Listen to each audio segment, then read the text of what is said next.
سادتي وسيداتي، طيب الله أوقاتكم أينما كنتم بكل خير. أحييكم وفي مائلي نشرة أخبار المساء من الفضائية الإريترية، أستهلها بأبرز العناوين.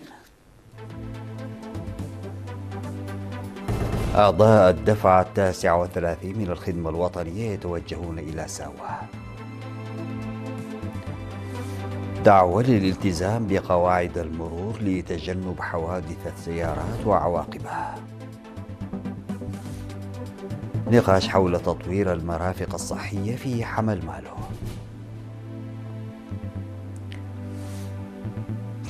روسيا تحذر من توجهات بعض الدول الأوروبية. كوريا الشمالية ترفض مطالب آسيان بنزع سلاحها النووي. البرازيل تستدعي سفيرها في الأرجنتين بعد تصريحات مسيئة من ميلي. السلام عليكم ورحمة الله. توجه طلاب الصف 11 في الإقليم الأوسط اليوم إلى ساوة لمواصلة دراستهم الأكاديمية للصف 12 خلال العام الدراسي 2026-2027 إلى جانب أداء واجبهم ضمن الدفعة 39 من الخدمة الوطنية. ويعد 56.2% من الطلاب المغادرين من الإناث، فيما ينتمي الطلاب إلى 22 مدرسة ثانوية جرى تقسيمها إلى مجموعتين، حيث غادر طلاب 13 مدرسة اليوم، على أن يلتحق طلاب 9 مدارس أخرى بمركز ساوة يوم الجمعة 31 من يوليو. وفي تصريحات لهم أكد عدد من الطلاب إدراكهم لأهمية هذه المرحلة التي تجمع بين استكمال التعليم الأكاديمي والتدريب الوطني، معربين عن استعدادهم لبذل أقصى الجهود لتحقيق النجاح في دراستهم وإثبات كفاءتهم في مختلف البرامج التدريبية اقتداء بمن سبقهم من الخريجين. من جانبهم أعرب أولياء الأمور عن ثقتهم في قدرة أبنائهم على اكتساب المزيد من المعارف والمهارات وتحقيق نتائج متميزة، مؤكدين حرصهم على إعدادهم لتحمل المسؤولية وخدمة الوطن، ومتمنين لهم التوفيق والنجاح والعودة وهم أكثر تأهيلا. وأشار التقرير إلى أن طلاب أقاليم شمال البحر الأحمر وجنوب البحر الأحمر والجنوبي والقاش بركة وعنسبة كانوا قد سبقوا الالتحاق بمركز ساوة. كما أفادت البيانات بأن 34.4% من طلاب الإقليم الأوسط حققوا نتائج أهلتهم للالتحاق ببرامج الدبلوم والبكالوريوس عقب استكمال متطلبات الدراسة والتقييم. ناشدت شرطة المرور بالإقليم الأوسط مستخدمي الطرق للالتزام بقوانين المرور وتوجيهات هيئة النقل البري لتجنب حوادث السيارات وعواقبها. جاء ذلك خلال إحاطة قدمها قائد شرطة المرور بالإقليم الأوسط الرائد هبتة قبرو لوكالة الأنباء الإريترية حول عدد من المخالفات والحوادث المسجلة في النصف الأول من العام. وأوضح أنه خلال الفترة من يناير إلى يونيو من هذا العام تم تحرير 41,463 مخالفة مرورية وفرض غرامات تجاوزت 7.5 مليون نقفة. وفيما يتعلق بالحوادث وعواقبها، قال إن 28 شخصا لقوا حتفهم، وأصيب 356 آخرون بإصابات طفيفة وخطيرة، وبلغت الخسائر المادية حوالي 10 ملايين نقفة في 1327 حادث سير مروري. وأشار الرائد هبتة إلى أن الأسباب الرئيسية لحوادث المرور تشمل القيادة تحت تأثير الكحول والسرعة الزائدة وعدم الالتزام بمسافة الأمان وعدم الامتثال لإشارات المرور.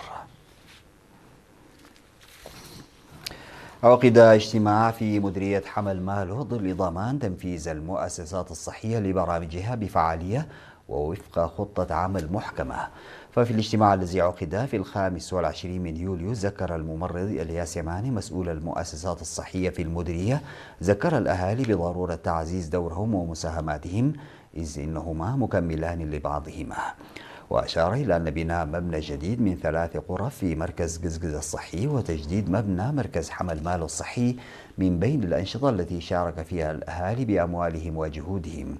وفي المناسبة تم توضيح أنه وبفضل زيادة الوعي والمعرفة انخفضت حالات الإصابة بمرض السل إلى أقل من حالتين لكل 1000 نسمة، وانخفض معدل اكتشاف السل بنحو 26%، وبلغت نسبة الولادات في المرافق الصحية 89%. وفي الختام دعا المشاركون إلى زيادة عدد الموظفين وتوفير الأدوية في مركز قزقز الصحي، وتعزيز دور الإداريين والشركاء للقضاء على الولادات المنزلية، وبناء أسوار للمرافق الصحية التي تفتقر لذلك، بالإضافة إلى توفير الطاقة لها. وقال مسؤول فرع وزارة الصحة في إقليم عنسبة دكتور هينوكس هيه إن برامج التدريب للأطباء الحفاة سيتم تنفيذها بحلول عام 2030 في إطار الجهود لتوسيع نطاق الخدمات الصحية. تتواصل في مديرية أفعبد بإقليم شمال البحر الأحمر أعمال حملة الطلاب الصيفية التنموية التي تستهدف تنفيذ مشاريع تنموية تركز على حفظ المياه والتربة بمشاركة واسعة من طلاب المرحلة الثانوية. وأوضح المشرف على البرنامج الأستاذ صالح محمد علي أن الحملة التي تستمر من 6 من يوليو إلى 15 من أغسطس يشارك فيها 500 طالب وطالبة، بينهم 220 طالبة من مدرسة أفعبد الثانوية، مشيرا إلى أن الأعمال تتركز على إنشاء وصيانة منشآت حفظ المياه والتربة بما يسهم في حماية الموارد الطبيعية وتعزيز التنمية البيئية. من جانبه أفاد خبير حفظ المياه والتربة السيد عثمان إدريس نور بأنه تم خلال الأيام الثلاثة الأولى من الحملة إنجاز 15 كيلومترا من المدرجات الحجرية، مشيدا بروح الالتزام والانضباط التي أظهرها الطلاب والتي أسهمت في تسريع وتيرة تنفيذ الأعمال. وفي سياق متصل أكد مسؤول الاتحاد الوطني للشباب والطلاب في المديرية الشاب موسى محمد سعيد أن المكتب ينفذ بالتوازي مع الحملة برامج توعية وتثقيف متنوعة تستهدف الطلاب المشاركين بهدف رفع مستوى الوعي وتعزيز روح المسؤولية والعمل الجماعي لديهم، بما يدعم الأهداف التربوية والتنموية للبرنامج. أعلنت وزارة العمل والرعاية الاجتماعية عن تلقي تبرعات مالية جديدة مخصصة لدعم صندوق أمانة الشهداء مقدمة من أبناء الجالية الإريترية في عدد من الدول. وفي هذا السياق قدم الإريتريون المقيمون في إدمنتون وضواحيها بكندا 157,993 نقفة، فيما تبرع أبناء الجالية الإريترية في مدينة أوربيرو بالسويد ب 12,830 كورونا سويدية لصالح صندوق شهداء الوطن. كما خصصت تبرعات أخرى لدعم أسر الشهداء شملت 109,357 يورو من مواطنين إريتريين مقيمين في ألمانيا، و10,000 دولار أمريكي من متبرعين فضلوا عدم الكشف عن أسمائهم، و4,000 دولار أمريكي من الجالية الإريترية في يوبلا بالسويد، إضافة إلى 41,229 نقفة من أبناء الجالية في لوتسرن بسويسرا، و34,795 نقفة من الجالية الإريترية في نورشبينغ وضواحيها بالسويد، و1440 دولار أمريكي من مواطنين إريتريين مقيمين في السويد، فضلا عن 12,000 نقفة من متبرع آخر فضل عدم ذكر اسمه. وأكدت الوزارة أن هذه المساهمات تعكس روح التضامن والمسؤولية الوطنية لدى أبناء الجاليات الإريترية في الخارج، واستمرار دعمهم للبرامج المخصصة لرعاية أسر الشهداء وتعزيز موارد صندوق شهداء الوطن. بعد الفاصل سيداتي وسادتي أعود بالأخبار الخارجية.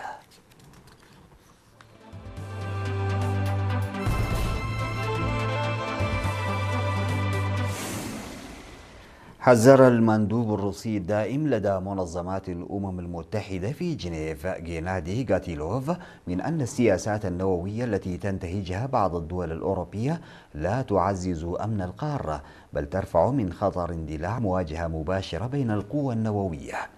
وقال غاتيلوف في تصريح لوكالة سبوتنيك إن الخطط التي أعلنتها فرنسا وبريطانيا لتعزيز قدراتهما النووية واستعداد لندن لنشر أسلحة نووية أمريكية إلى جانب التعاون النووي بين باريس وكل من ألمانيا وبولندا، فضلا عن الخطاب الصادر من برلين بشأن امتلاك أسلحة نووية خاصة بها، تمثل تطورات تثير قلقا بالغا.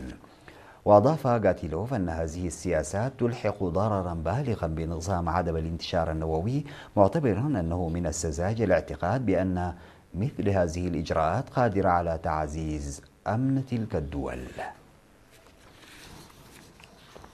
جددت كوريا الشمالية تمسكها ببرنامجها النووي، مؤكدة أنها ستواصل تحديث قدراتها في هذا المجال دون لحظة توقف واحدة، في رد صريح على دعوة وزراء خارجية رابطة دول جنوب شرقي آسيا المعروفة بآسيان لنزع السلاح النووي بالكامل من شبه الجزيرة الكورية.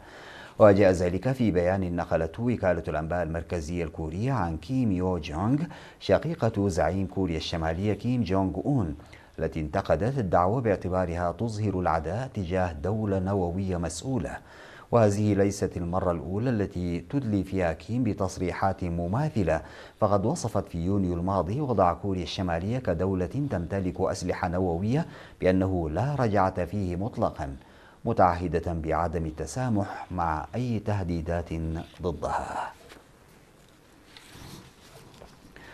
استدعت برازيليا سفيرها لدى بيونس آيرس للتشاور بسبب التصريحات المسيئة التي أدلى بها الرئيس خافير ميلي من ساو باولو بحق نظيره البرازيلي اليساري لويس إيناسيو لولا دا سيلفا، وفق ما أفادت وزارة الخارجية البرازيلية. وعلى خلفية التصريحات التي أدلى بها ميلي، قرر وزير الخارجية البرازيلي ماورو فييرا استدعاء السفير لدى بيونس آيرس. خلال الفعالية حذر ميلي وبجانبه حليفه بولسونارو من خطر لولا، في إطار تحذيره من العواقب في حال فاز في الاستحقاق الرئاسي المقرر في أكتوبر، ودعا البرازيل إلى التحرر من تبعيتها لليسار. وفي خضم التوتر الدبلوماسي بين بلاده والبرازيل، اتهم ميلي الحكومة البرازيلية والمكسيك والحزب الديمقراطي الأمريكي بتمويل حملة مناهضة للأرجنتين، فيما بدا إشارة الانتقادات استهدفت البلاد. أعلنت الصين أنها نظمت دورية روتينية قامت بها قواتها البحرية والجوية في بحر الصين الجنوبي، متهمة الفلبين بإجراء دوريات مع دول أجنبية في الممر المائي المتنازع عليه، مما يقوض السلام والاستقرار في المنطقة. صدرت هذه التصريحات عن القيادة الجنوبية لجيش التحرير الشعبي الصيني. وقال متحدث باسم القيادة الصينية إن الفلبين حشدت دولا أجنبية لتنظيم ما يسمى بدوريات مشتركة، مما أدى إلى زعزعة استقرار بحر الصين الجنوبي وتغويض السلام والاستقرار في المنطقة. وتطالب الصين بالسيادة على معظم بحر الصين الجنوبي رغم مطالبات متعارضة من دول في جنوب شرقي آسيا، وترفض قرار التحكيم الصادر 2016 بإلغاء مطالباتها. ختاما سيداتي وسادتي، إلى حضراتكم تذكير بأبرز العناوين. أعضاء الدفعة 39 من الخدمة الوطنية يتوجهون إلى ساوة. دعوة للالتزام بقواعد المرور لتجنب حوادث السيارات وعواقبها. نقاش حول تطوير المرافق الصحية في حمل ماله.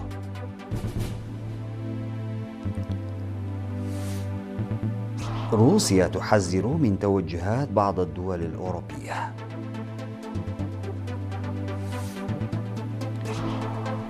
كوريا الشمالية ترفض مطالب آسيان بنزع سلاحها النووي. البرازيل تستدعي سفيرها في الأرجنتين بعد تصريحات مسيئة من رئيسها ميلي. انتهت نشرة أخبار المساء، قدمتها لحضراتكم من الفضائية الإريترية. شكرا لمتابعتكم، السلام عليكم ورحمة الله تعالى وبركاته.